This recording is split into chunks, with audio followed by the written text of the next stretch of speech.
अस्सलाम वालेकुम। अब हम क्वेश्चन नंबर 11, 12 और 13 करेंगे, जिसमें हम तगैर मकूस के बारे में डिटेल से पढ़ेंगे कि तगैर मकूस क्या होता है और एक मकदार से कम होने पर दूसरी मकदार पर क्या फ़र्क पड़ता है।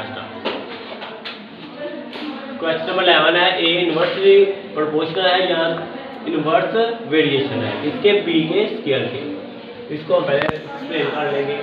इधर लिखेंगे ए इन्वर्सली वेरिएशन है 1 और बी स्क्वायर। इसको हम इक्वेशन की शक्ल में लिखेंगे 1 और बी स्क्वायर, तो ये आ गया k ओवर बी स्क्वायर। इसका नाम रखेंगे क्वेश्चन नंबर 1। अब ये जो दो वैल्यू है इसे हम यूज करके k की वैल्यू फाइंड आउट करेंगे। a की वैल्यू है 3, b की वैल्यू है 4 और k को करेंगे फाइंड आउट। a की वैल्यू 3 आ गई, k का k आ गया, b की जगह 4 का स्क्वायर, 4 का स्क्वायर 16 आ गया, 3 मल्टीप्लाई 16, तो 16 3 टाइम 48। तो अब ये k की जो वैल्यू है इसको दर्ज करेंगे क्वेश्चन नंबर 1 में, तो हमारे पास बन जाएगी क्वेश्चन नंबर 2। तो अब हमने इस a को फाइंड आउट करना है और b की वैल्यू दी गई है इसमें। a को फाइंड आउट करना है और b की वैल्यू दी गई है, कितनी है 8, 48, 8 का स्क्वायर 48 डिवाइडेड बाय 64। अब आप कटिंग कर सकते हैं 8 6 बार 48 या 16 के टेबल पे करते हैं, 16 3 बार 48, 16 4 बार 14। तो a की वैल्यू आ गई 3/4। ये हमारा आ गया क्वेश्चन नंबर 11 का रिजल्ट।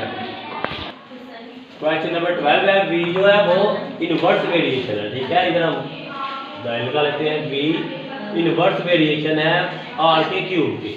तो हमने इसको क्वेश्चन की फॉर्म में लिखना है k dot 1 over r cube, v आ गया k ओवर r क्यूब। ये हो गया क्वेश्चन नंबर 1।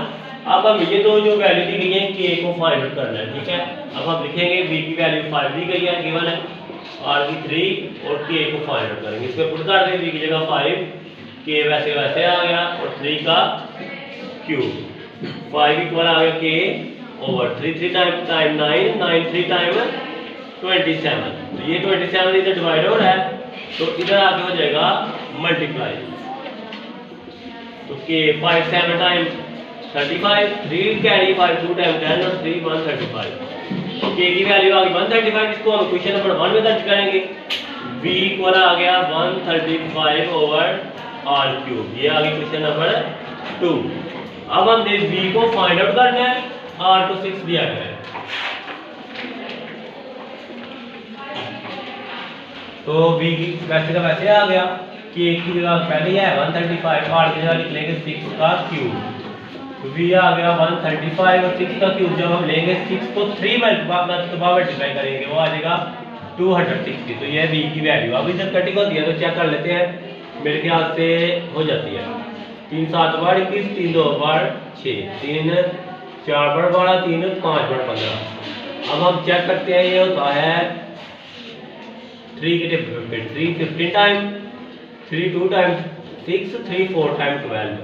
अब फिर देख लें 3 5 टाइम 15, 3 8 टाइम, तो v की वैल्यू आ गई 5/8। अब हमें दूसरा पार्ट v दिया गया है, r को फाइंड आउट करना है। फाइंड आउट करनी है, v की दी गई है, ठीक है। 320 135 r क्यूब। ये 320 इधर आकर डिवाइड हो जाएगा, तो आप इधर कैलकुलेटर को यूज भी कर सकते हैं। तो आपके पास आंसर आएगा 5 2 टाइम 10, 5 7 टाइम 35, 5 6 टाइम 35, 4 टाइम 20, जो आ गया 27 ओवर 64। अब इसका क्यूब रूट लेंगे, कल भी आपको समझाया था क्यूब रूट दोनों का। जब आप क्यूब रूट लेंगे तो यहाँ पर सिर्फ r बच जाएगा और 27 का 3 आ जाएगा और 64 का 4। ये आपका आ गया आंसर।